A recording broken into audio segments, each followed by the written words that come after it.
नमस्कार मित्रों, स्वागत है आपके अपने चैनल जी के स्पिरिचुअल दुनिया में। मित्रों, एक बार भगवान शिव कैलाश पर्वत पर बैठे हुए थे। तभी माता पार्वती भगवान शिव के पास पहुंचते हैं और कहते हैं कि हे प्रभु, आप मुझे यह बताइए कि मनुष्य कर्म का भोग कैसे भोगता है, किसके घर में दुख देने वाली और कंगाल बनाने वाली संतान पैदा लेता है। तब भगवान शिव कहते हैं कि हे पार्वती, मैं आपको एक छोटी सी कहानी के माध्यम से बताता हूँ कि किसके घर में दुख देने वाली और कंगाल बनाने वाले संतान पैदा लेता है। आप इसे पूरा सुने और समझे। बहुत समय पहले की बात है। किसी गांव में केकुर और बजरंग नाम के दो कुत्ते रहते थे। दोनों के बीच बहुत ही गहरी मित्रता थी। वे हर समय एक दूसरे के साथ ही रहा करते थे। एक दिन केकुर ने बजरंग से कहा, हे मित्र, न जाने हमने पिछले जन्म में कौन से बुरे कर्म किए हैं जिसके वजह से हमें कुत्ते का जन्म मिला है। बजरंग बोला, हाँ मित्र, इस शरीर में रहकर न खाने पीने का सुख है, न तो मान सम्मान भोजन के लिए भी काफी मशक्कत करनी पड़ती है। फिर भी ठीक से पेट भी नहीं भरता। अगर हम किसी के घर की रखवाली करके रोटी का एक टुकड़ा पा भी लेते हैं, वो भी इज्जत का नहीं मिलता। भगवान शिव, हे पार्वती, हे वह कुत्ता कहता है कि हमारी मौत भी बड़ी दर्दनाक तरीके से होती है। लोग हमारी मौत का मिसाल दिया करते हैं कि तू कुत्ते का मौत मरेगा। रहने के लिए भी हमारा कोई ठिकाना नहीं। जाड़े गर्मी बरसात में हमें गलियों में जंगलों में भटकना पड़ता है। हमसे अच्छे तो वह अन्य पशु पक्षी है। कम से कम वह अपना घर तो बना लेते ही है। छोटी छोटी चिड़िया अभी आराम से अपना घोंसला बनाकर रहते हैं। जंगली जानवर भी अपने लिए माद बना लेते हैं। पर हमें देख लो, हम निक्कमे निठल्ले आवारा गर्दी करते रहते हैं। हम हमेशा मनुष्य के अधीन रहकर जीते हैं, इसीलिए हमें इज्जत नहीं मिलती।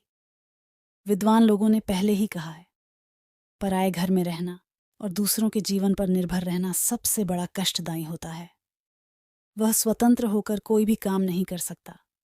और हम कुत्तों की यह सबसे बड़ी कमजोरी है कि हम सदैव दूसरों के घर में रहना चाहते हैं और दूसरों के रहमो करम पर पलना चाहते हैं। नतीजा यह हो जाता होता है कि हमें जीने के लिए भोजन तो मिल जाता है, चाहे वह बेइज्जत से ही मिले, मगर सम्मान नहीं मिलता। यदि हम आत्मनिर्भर होते तो हमारे समाज में मान प्रतिष्ठा होता। भगवान शिव कहते हैं कि हे पार्वती। तब वह केकुर बोलता है कि भाई, तुम ठीक कह रहे हो। थोड़ी बहुत इज्जत अगर हम कमा भी ले तो हम में आपस में एकता नहीं है। अपना ही अपने को काटता है। धिक्कार है ऐसी जन्म पर है मित्र। अब हमें तीर्थों का भ्रमण करके अगले जन्म को सुधार लेना चाहिए और इस कुकुर शरीर का त्याग परित्याग कर देना चाहिए। बजरंग ने भी अपने मित्र के बात का समर्थन किया। दोस्तों, भगवान शिव कहते हैं कि हे पार्वती। तो वह दोनों कुत्ता तीर्थ यात्रा के लिए निकल गए। रास्ते का तुमसे इतना ज्ञान नहीं था, पर वह भगवान का सहारा लेकर निकल गए। क्योंकि कहते हैं ना, बलवान के लिए कोई काम कठिन नहीं होता है, परिश्रमी के लिए कोई स्थान दूर नहीं होता, विद्वान के लिए कोई जगह विदेश नहीं होती, और मीठा बोलने वाले के लिए कोई पराया नहीं होता। अब तो बजरंग और केकुर दोनों मित्र तीर्थ यात्रा के लिए चले जा रहे थे। चलते चलते उन्हें शाम हो गई। एक गांव में एक पेड़ के निकट वह ठहरे। उन दोनों को भूख भी बहुत तेज लग गई थी। तब उन्होंने देखा कि वही एक गन्ने का खेत था जिसमें बहुत सारे चूहे उछल कूद कर रहे थे। मोटे मोटे चूहों को देखकर बजरंग के मुंह में पानी आ गया। कहने लगा, मित्र, भूख से हाल बेहाल है और सामने वाला खेत में हमें भोजन दिखाई दे रहा है। तुम कहो तो चले, 2-4 चूहे का नाश्ता कर लिया जाए। भगवान शिव कहते हैं कि है पार्वती। उस केकुर नाम का कुत्ता बोलता है, अरे भाई, कैसी बातें कर रहे हो?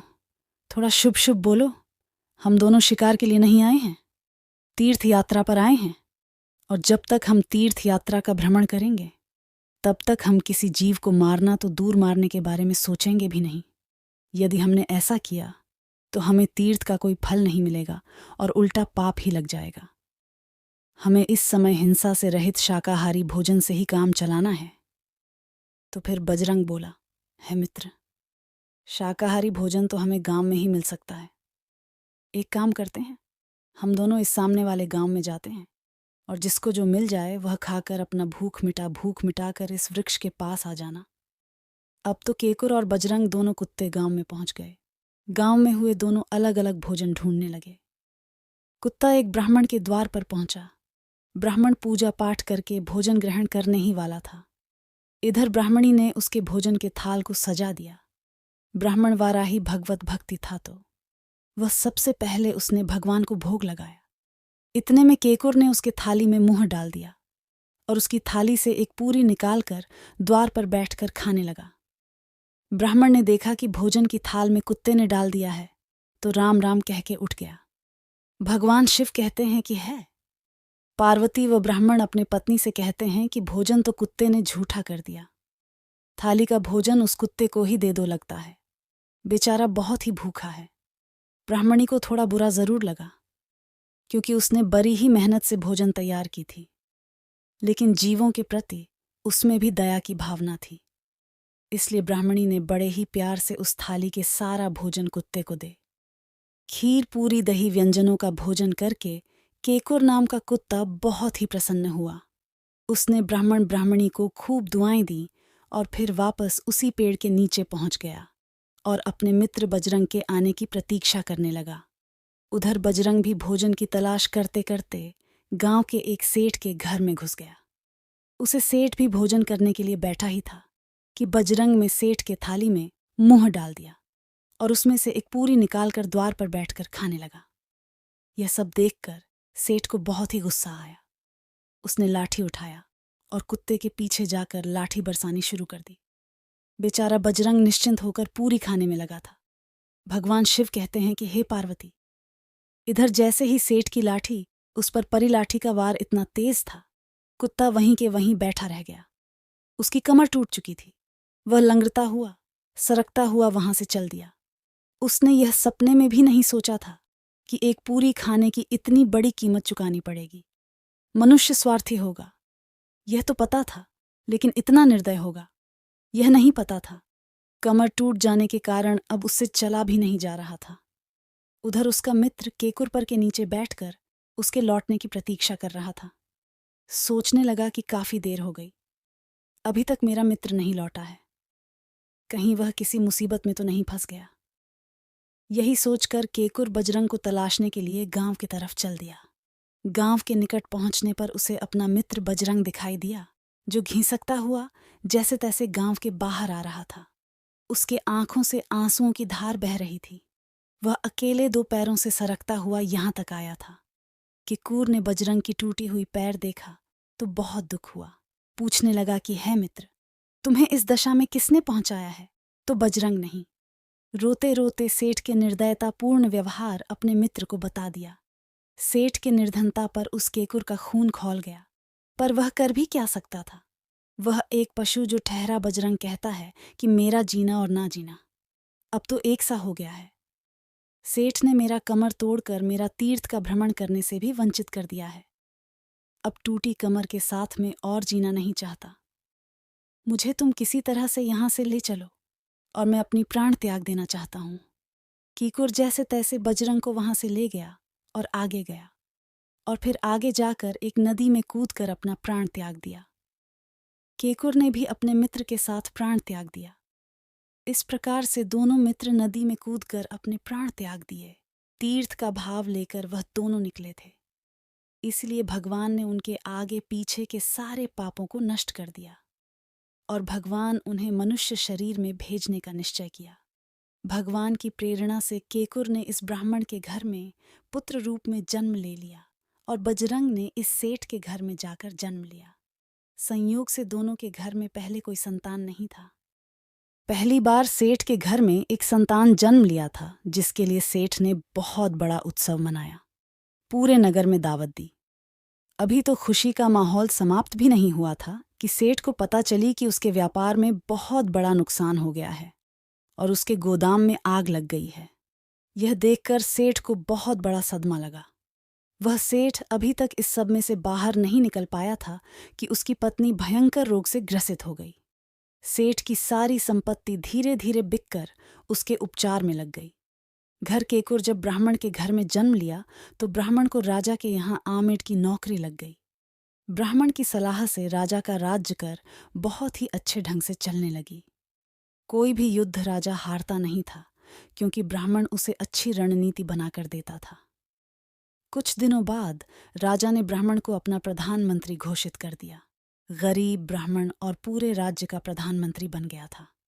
इधर ब्राह्मण का बेटा भी बहुत बड़ा विद्वान बनते चला गया। उसने अपने पिता के नाम में 4 चांद लगा दिया। उधर सेठ का बेटा बड़ा होकर नकारा निकला। सेठ के बच्चे खोज धन को भी जुआ, शराब, मांस, मदिरा में उड़ा दिया।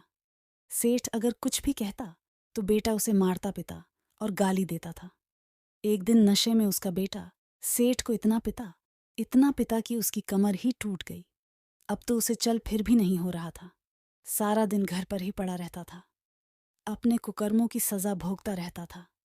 तब सेठ ने अपनी पत्नी से कहा कि हमने ना जाने कौन सा कुकर्म किया है जो हमारे घर में ऐसी औलाद पैदा हुई है। ऐसी संतान से तो बिना संतान ही ठीक था। तब भगवान शिव कहते हैं कि है पार्वती, उस सेठ की पत्नी रहती है कि क्या तुम्हें याद है, तुमने एक कुत्ते को लाठी मारकर उसकी कमर तोड़ दी थी। शायद इस पाप का तुम्हें और मुझे दंड मिल रहा है। कहते हैं कर्म लौट के जरूर आता है। भगवान शिव कहते हैं कि है। पार्वती मनुष्य का अच्छे बुरे कर्मों का ही परिणाम होता है कि उसे अच्छे बुरे संतान मिलते हैं। पाप पुण्य ही मनुष्य घर में बेटा बेटी बनकर जन्म लेते हैं। अगर संतान सुख देने वाली हो तो समझ लेना उस मनुष्य ने अच्छे कर्म किए हैं, और अगर संतान बुरे हैं तो समझ लो कि आप मनुष्य का बुरे कर्मों का हिसाब बराबर हो रहा है। भगवान शिव कहते हैं कि है पार्वती, इसी प्रकार से इंसान के अच्छे पूरे कर्म से ही अच्छे बुरे संतान जन्म लेते हैं। जैसा कर्म करता है वैसा उसका फल मिलता है। तो दोस्तों, अगर ये कहानी आपको पसंद आई है तो चैनल को सब्सक्राइब करते लाइक, कमेंट और शेयर करें। कमेंट में हर हर महादेव जरूर लिखें।